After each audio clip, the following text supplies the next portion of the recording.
Ang kasangga ng lahat ng mga taong nilalamig, sinigang. Ay, Diba? Alam nyo kapag medyo maginaw-ginaw na ang panahon, tapos ganito pa nga na pa-Desyembre na, syempre ang masarap dyan, nahigop-higop ka talaga ng mga sabaw-sabaw. At ang sikat na sabaw na hinihigop nga dito sa Pilipinas ay ang sinigang.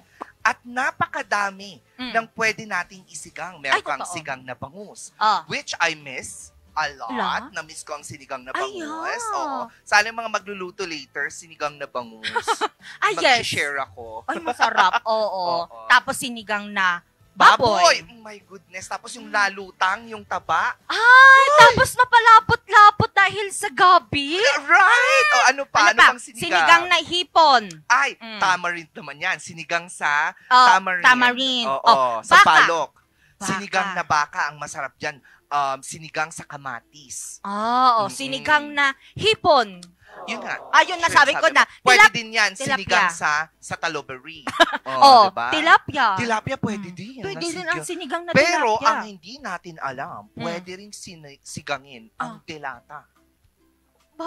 Yes, yung mismong lata niya. Hindi. Ay, hindi pala. Oo, hindi. Pero may sinigang na delata. Right. Nako, mga ka-MB, sinigang na sardinas, aba, lutong abot kaya, lasang bida sa mesa dito sa Kuklitan.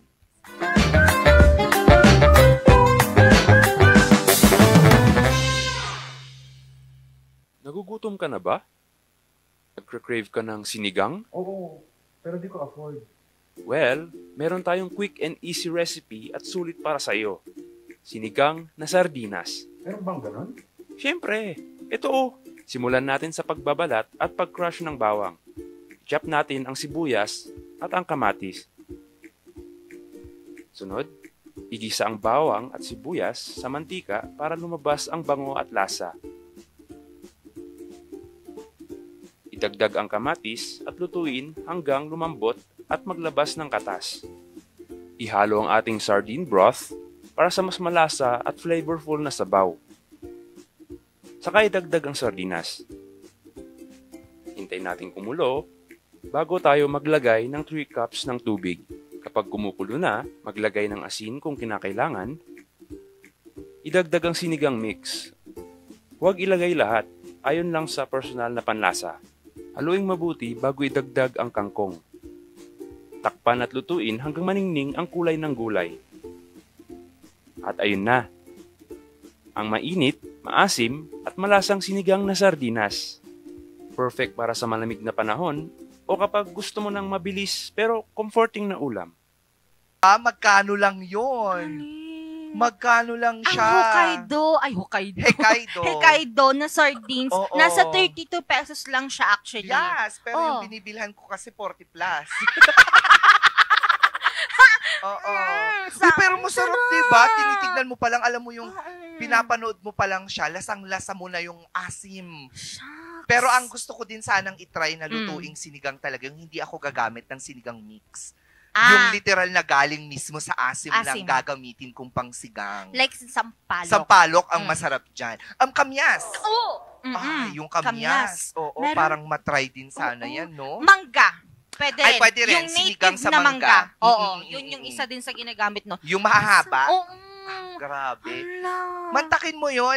Para sa mga estudyante talaga yan Yung ganyang mga recipe. Mga nagdo-dorm. Oo, mga nagdo-dorm. Tapos yung mga pagapang na ng mga empleyado. Yung tipong kuha na lang sila ng kangkong kung meron mang tumutubo dyan sa backyard nila. Oo. Oo, Parang diba? siyang actually, parang kapag 50 pesos lang, wala pang 100.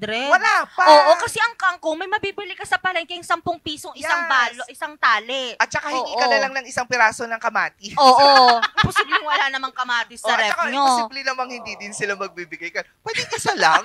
Kikiluhin pa yan. Magkano? 5 pesos? Totoo. Uy, ang sarap. Diba? Ay, natakam ako. Na-miss ko tuloy. Gusto ko tuloy yung magsinigang mamaya. Parang, oo nga. Oo, shout out kay Sir Leo E. Kung magpapaluto ka man, please, sinigang na isda.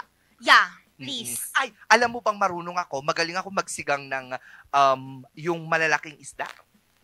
Maya. Maya? Oo, maya-maya. Yung ulo. Yung ba yung ginawa mo last time? At saka sinigang na ulo ng salmon. Yeah. Yun yung masarap. Yung senyo, tapos salmon. Hindi. O yung pink salmon ba to? Yes, Oh, pig yun salmon. Blue Sa'yo. senyo.